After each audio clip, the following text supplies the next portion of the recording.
Hello Cancer, welcome to the Plaid Sheep Oracle. For this round of readings, I've been pulling a card from this archeo deck. And the card that's come out for you, very interestingly, is the Observer. So I'm going to read just a little bit from the book. The observer attentively examines the smallest details of those around and through quiet diagnostic watchfulness is able to understand their behavior, their motives, and their agendas. Follow his eyes and you will see who is good-hearted and who cannot be trusted. Listen to his observations and learn the art of reading the human condition. And I think that you have been, perhaps you've been doing that, but I think you've also been using this observation in order to penetrate the mystery. Not just the mystery of other people, because certainly other people can be mysterious, but to penetrate perhaps the bigger mystery. We start here with the peacock, who has all these, these kind of eyes, and the peacock's plumage has eyes. The peacock is Hera's bird. And this idea, of seeing everything, of having eyes everywhere. And then also below that is this firefly, trying to shine a light that's big enough to see. But, the firefly is kind of a little light.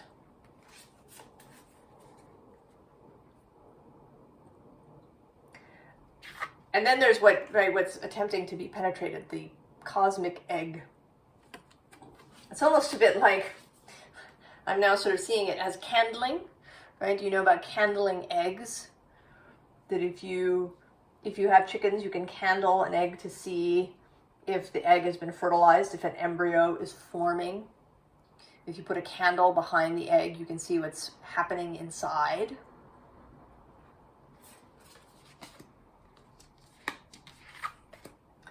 So you want, and then here with the moon, you want to penetrate the mystery.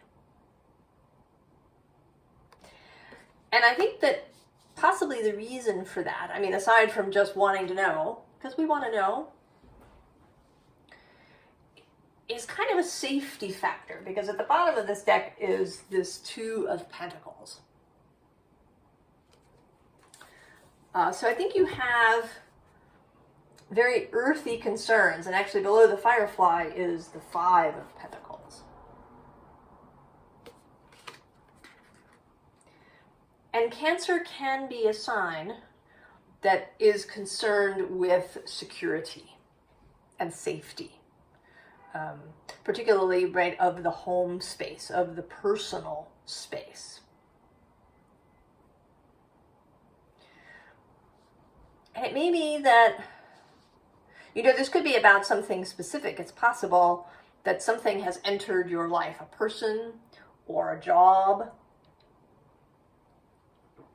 a new person at the job, and you want to know, are they safe, or what are they about?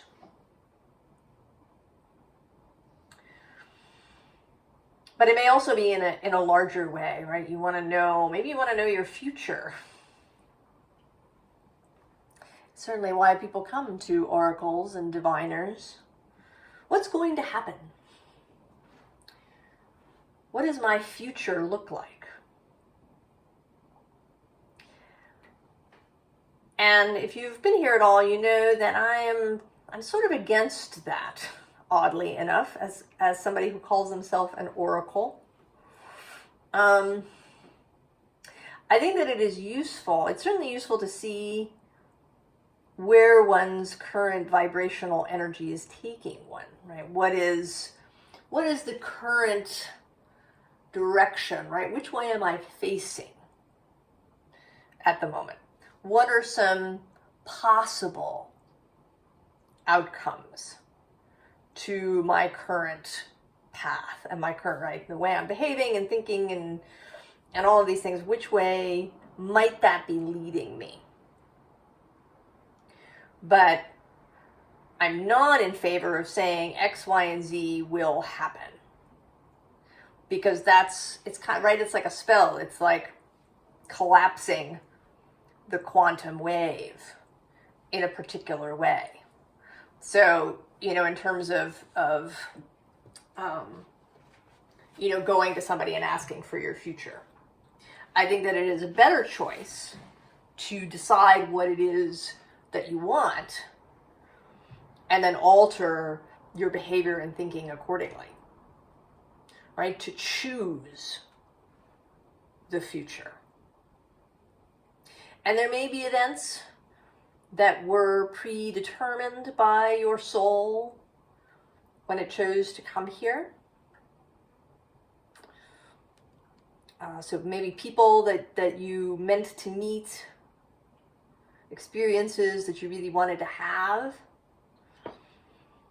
But I think that these things can be altered or changed or shifted or melded in to your life as you go, right? Because things change.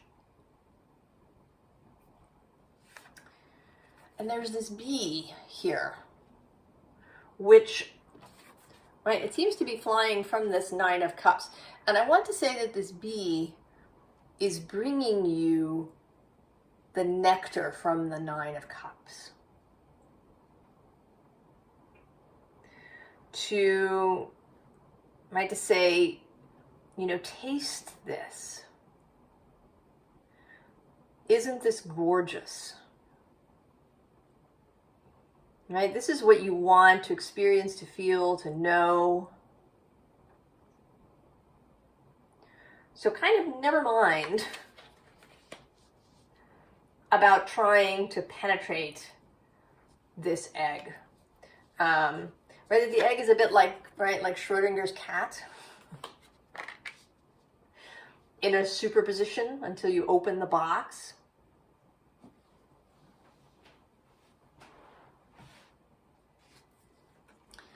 And then we have this awakening card, Judgment, in this deck. This longing, right? This seems to me like not something coming in today. Sometimes it seems like something coming in. Today it seems like energy going out.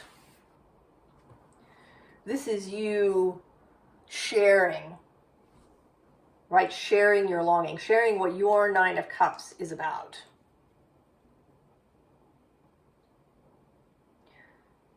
You in conversation with the universe. Now the bottom of the deck has the Four of Cups. So there may be a sense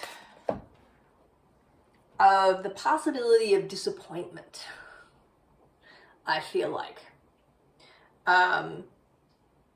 That's a fear that we have, isn't it? I think I certainly have had this fear in this context, right, of imagining a beautiful future that I want. But then there's a little nagging thought, right? There's the nagging mental Five of Swords, right? The inner voices, Five of Voices, that worry, right? That worry about disappointment. Because that can feel, really hurtful if we have a deep desire and we are disappointed.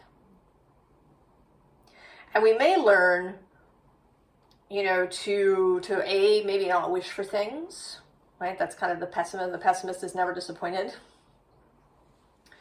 Or we may do this opposite thing where we want to know, right, all the details so that we can plan the route.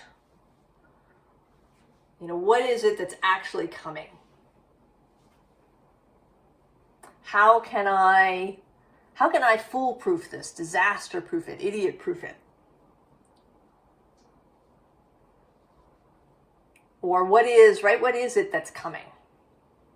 So that I can, maybe I can decide that I want what is coming. Or we may sort of hand over responsibility. What is it that the universe wants for me?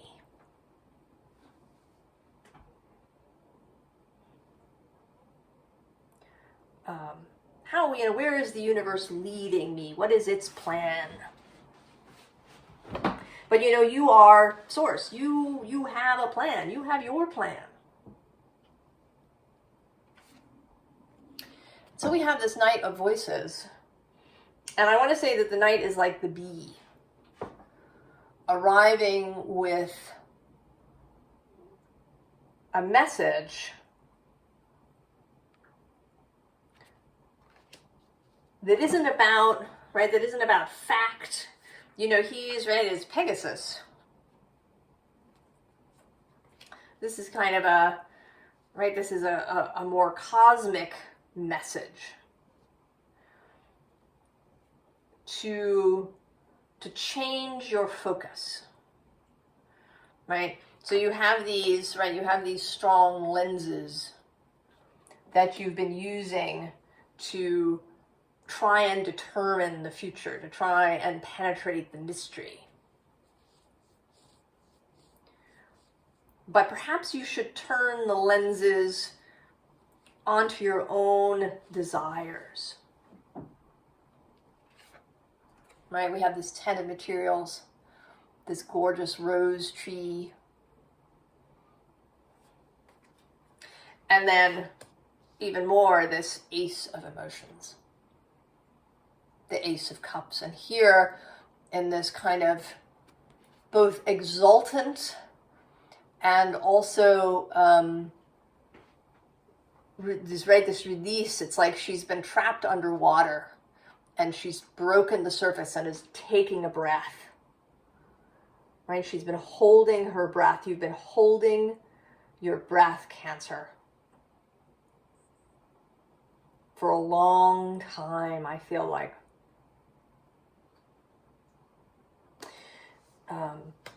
The moon is associated with Pisces in the tarot, but when it appears in your reading, right? So the mystery here is really you.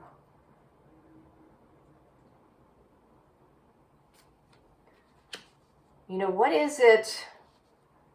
Where have you been holding your breath? Right? Do you ever do that exercise that sometimes is suggested, that you pay attention during the day? Are you ever holding your breath? And it's an interesting exercise because you do find yourself holding your breath through the day, right? Not for like a long time, but moments when there's like a constriction that happens. And where is that happening? Is it when you think about particular things? Is it when you're doing something specific? Where have you been holding your breath, Cancer?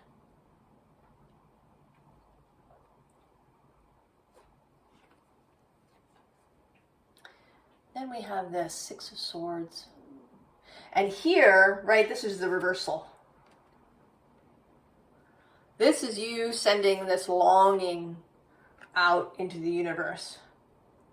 Right? You want confirmation. You want to know, am I getting what I want? Or if not, what is it that I'm getting? What is ahead? Maybe I can prepare myself for it. And here is the answer received. And the card below this is the Three of Swords. And in this deck, this feels to me like a surrender, like opening the heart fully, even though there has been damage. Opening the heart so that, right, so that this light can penetrate. And below her actually is this, the angel of this tarot deck. It's an extra card that is meant to be you, right? You, your most clear self. So when you can allow this, right, this light to penetrate,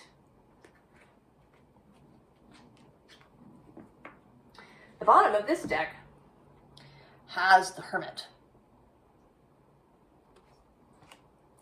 And this particular Hermit, I feel, is sort of very sort of magician, witch-like, this Hermit.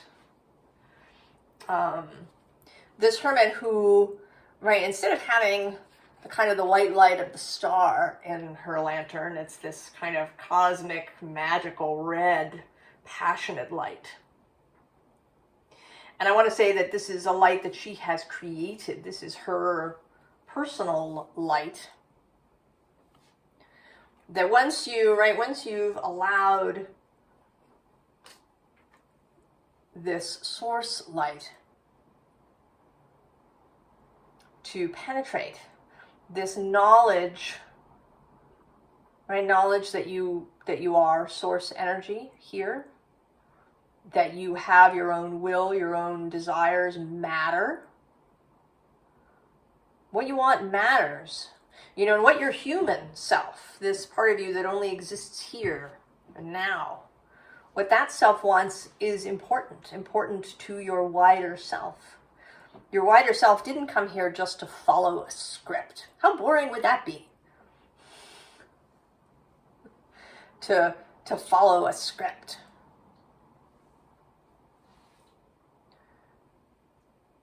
Your wider self arrived, had some plans, had some ideas, made some appointments, had an eye towards the various major astrological transits that you would have in your life, right? The various Saturn conjunctions and squares and your Pluto squares and all of these things that would happen and would be perhaps dramatic. But it was not a script. And if, while being here, if the human self came up with a really great new idea, well, then you go with it. So understanding that you're not at the mercy of something.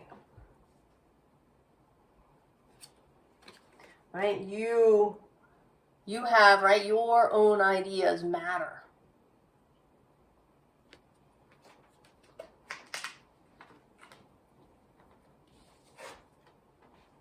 Right? And then we have the Empress.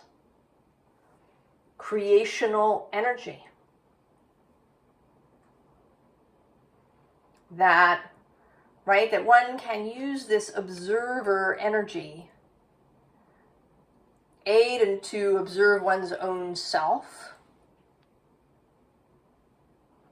B, to observe the world, to see, you know, what is it that I want? Maybe I didn't even know that something existed. You know, maybe I can observe other people. Who am I interested in? You know, what is it about their life that I find really interesting or desirable? What is it that I want to create? And then this Death card, who definitely breaks the fourth wall of tarot. Right? She's looking out at you like, yeah, I'm waiting. You know, do you want to dance? Do you want to engage in this creational, transformational dance?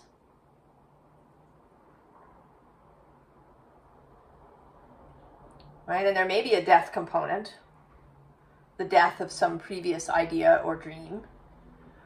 But maybe maybe that can be really cathartic. You know, I was watching something yesterday where one of the characters, her house burns down, like completely. There's, you know, pretty much nothing left. And she is, of course, right, she's horrified, she's upset. But there's a message in there that, you know, you kind of didn't really like that house. And this is a real opportunity to create something different, right? To not just take what was there, but you can build, right? Build a house from scratch. Build it the way you want it.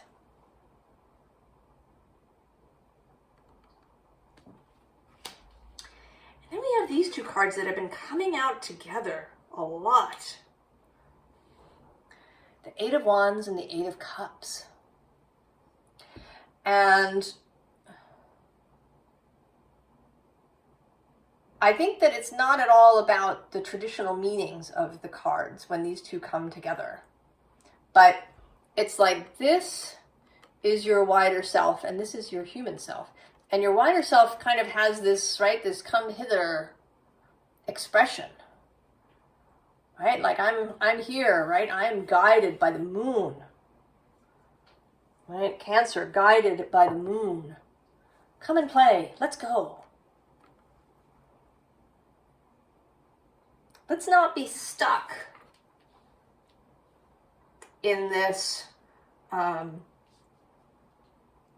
in this space where we, you know, where we really want to know what all the steps are. Let's dance with the mystery.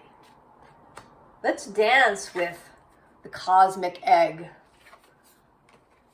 and the unknown.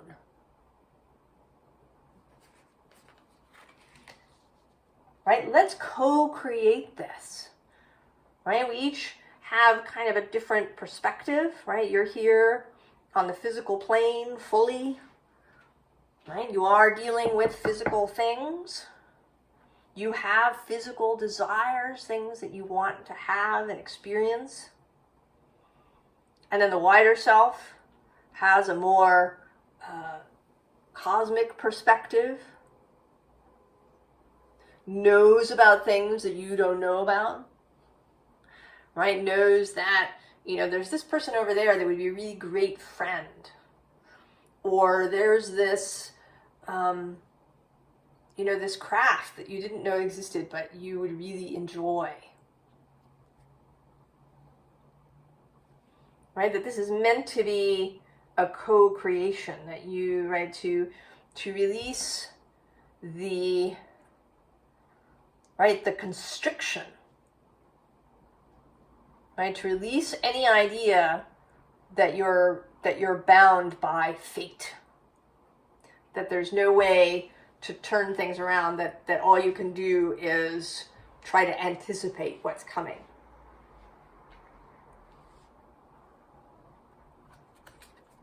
Right, and that allows you to leave the castle.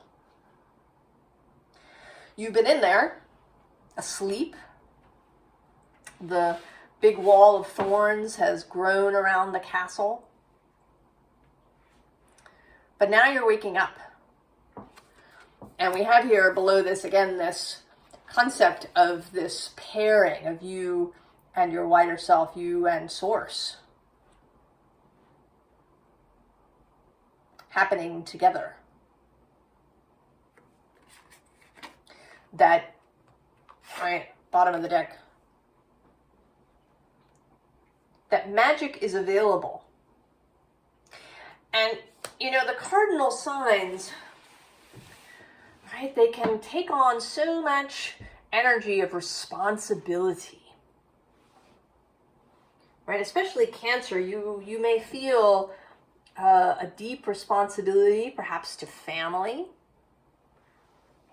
to your partner, to your children, and even to yourself, right? To create a home for yourself. That right, you can get caught up in all of that daily stuff, right, in making sure that all the stuff gets done. And, right, you lose touch with the magic. Everything becomes mundane. You lose touch with the nectar. And so this reading wants to reacquaint you with the nectar, with the elixir of life, with your own desires, with your own vision. Right? And we repeat here with the journey. Right? There's all of this partnership kind of thing going on in this reading. And I feel confident to say that it is not partnership with another person. That may come. It may be included. It may be part of this. It may be what you want. But this partnership is primarily with your wider self and with your creative self, right? With that part of you that doesn't just want to observe. That's the other aspect, right? I have this sense of that if you stay in this energy too long, right, it becomes separating, right? You become separated from your own life if you spend too much time in observational mode.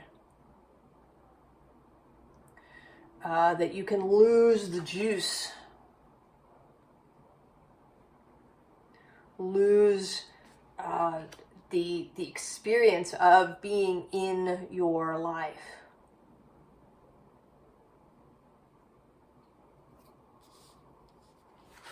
And so we have this, right, this queen bee here, and here you are accepting the nectar from the bees that they're bringing you. Right, accepting that gift of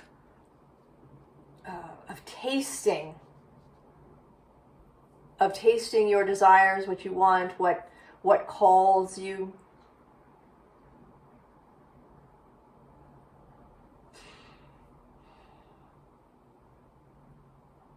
There really feels like that there is some constriction here that wants to be released. Maybe it's even, right, like taking your glasses off. James Thurber, who was a humorist, and he wrote many humorous stories and essays. When he was a boy, he had an eye injury. And due to some mistakes and bad circumstances, it didn't really get fixed. And the infection that he got in there spread to the other eye. And so by the time he was an adult, his vision was terrible. And he had to wear really thick glasses to be able to see. And he has this great essay about going out and walking the streets without his glasses. And seeing things in this fantastical light, because everything is blurred. He doesn't see the fine detail. And so it takes on this wonderful, fantastical energy. And right, it's like walking into a magical land. And it allows him in some ways, right, to see things differently, to see things anew, to see other possibilities, right? So removing this sharp observation of things that perhaps has, right, been, right, maybe it's too logical, too reasonable, too specific, too narrow.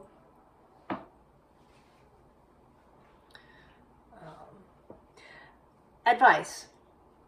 The Empress repeats here with fertility,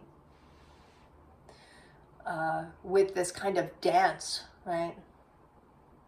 Below her is the Two of Swords. And interestingly, at the bottom of this deck is the Arbiter, who is also, right, blind and trying to make a decision. So I want to say that this runs two ways. That blinding yourself occasionally can be useful, right? Finding other ways to apprehend the world can be useful. But that you don't actually want to be impartial. This is not about being impartial. You are partial to certain things, to certain ways of being, to living your life, to certain things coming into your life. You're partial. And you can be partial. The bottom of the deck is the Nine of Pentacles. That feeling of sovereignty. Right? Not the Two of Pentacles, where you're kind of busy balancing things. But the Nine of Pentacles.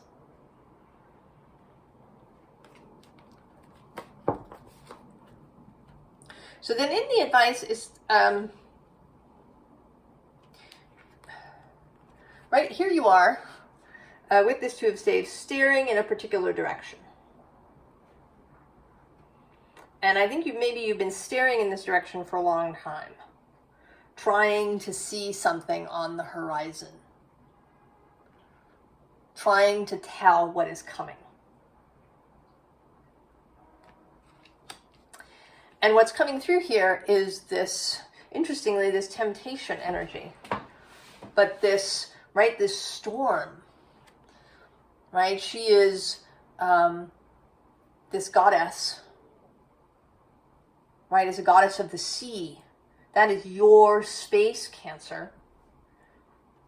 And actually here, right, where the waves are on the shore, that is doubly your space, the intertidal zone where the crabs live. This new wave. And in the form of temptation, in the form of desire, in the form of this nectar that's calling you.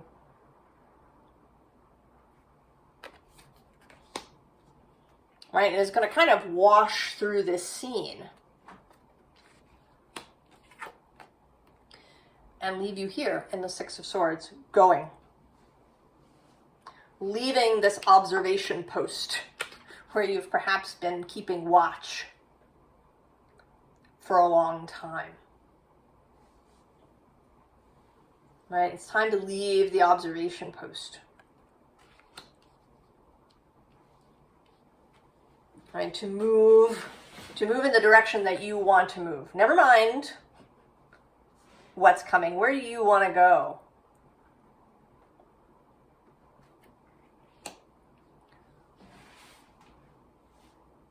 Cancer.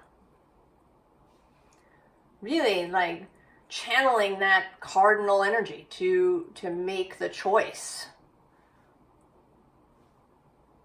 To move. And go for what it is that you want rather than, trying to see if what you want is coming.